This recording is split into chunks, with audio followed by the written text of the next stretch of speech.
I am Revati, Assistant Professor, Department of EEE, SNS College of Technology.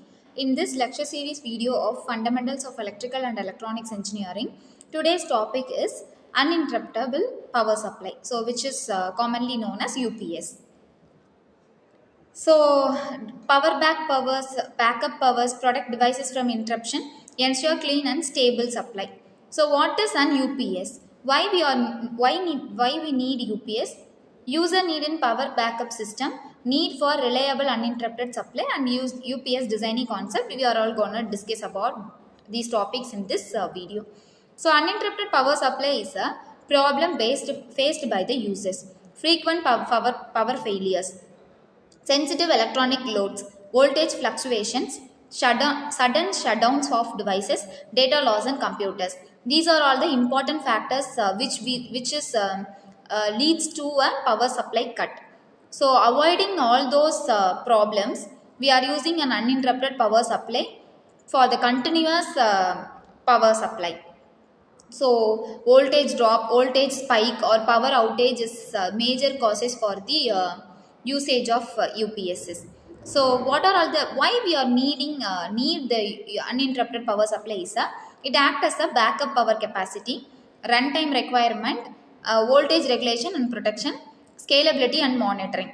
So, key requirements are fast switchover, battery backup, noise-free power, overload protection, easy maintenance. User need a reliable UPS that ensure continuous power, protects electronics and switches instantly during failures. So this UPS is act as a battery which stores the DC, which stores in a form of DC, collecting an AC supply, converting it into a DC and rectifier. So it stores energy in the battery and then it's converted the DC source into an AC source and we will get the supply through the UPS. So these what are all the types of UPSs or online UPS and offline UPS.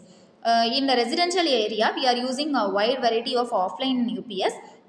So there is a switch over. So there is a break time for a switch over from a main supply to an UPS. Whereas in online UPS, there is no break time gap. So there is a fast switch over in an online UPS. We can see that in a computer system, laboratories, etc. So there is no cut-off power. There is a continuous supply to the UPS. So this is the design concept of UPS. So running on normal power supply, it acts as a charger and stores the charge in the battery, and then it converts the charges to an AC supply to an inverter, and then it's given to the load. So under voltage or power losses, the battery inverters act as a main switch. So in this switching supply, we are using a SC or silicon control rectifier for a fast switching experience. So this is connected to one load. So evaluating offline and line interactive online UPS motion options, explore fast switching static switch concepts, select optimal rectifier inverter battery management, proposes energy efficient power conversion methods. So in online UPS and offline UPS, there is a lot of comparison between the power flow, transfer time, power quality, cost, protection level, cases, efficiency. So comparing to the cost as online UPS is higher and offline UPS is lower. Power quality is excellent in online UPS and depends on main supply quality in offline UPS. Transfer time is 0 millisecond, no interruption in the online UPS. But in offline UPS, there is a delay time for 4 to 10 milliseconds. So power flow is always power loads through inverter, load normally powered by mains. So where we are using is data center, medical devices, servers in online UPS, whereas in offline UPS, we are using it in homes, PCs, small offices, etc. So heat is more in online UPS due to continuous supply. Comparing to that, offline UPS is less heat. So efficiency is slightly lower, double conversion, where in offline UPS it is higher efficiency because it is mainly switched on a direct main supply. So protection level is high, ideal for sensitive equipment, moderate. So this is for basic protection. We are using that in offline UPS. So these are all the main differentiation and comparison between online and offline UPS.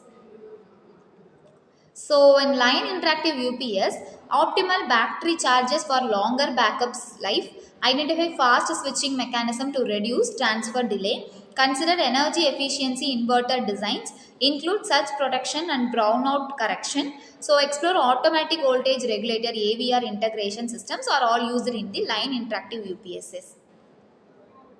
So these are all the basic assessments of UPS. So reference video is given. Thank you.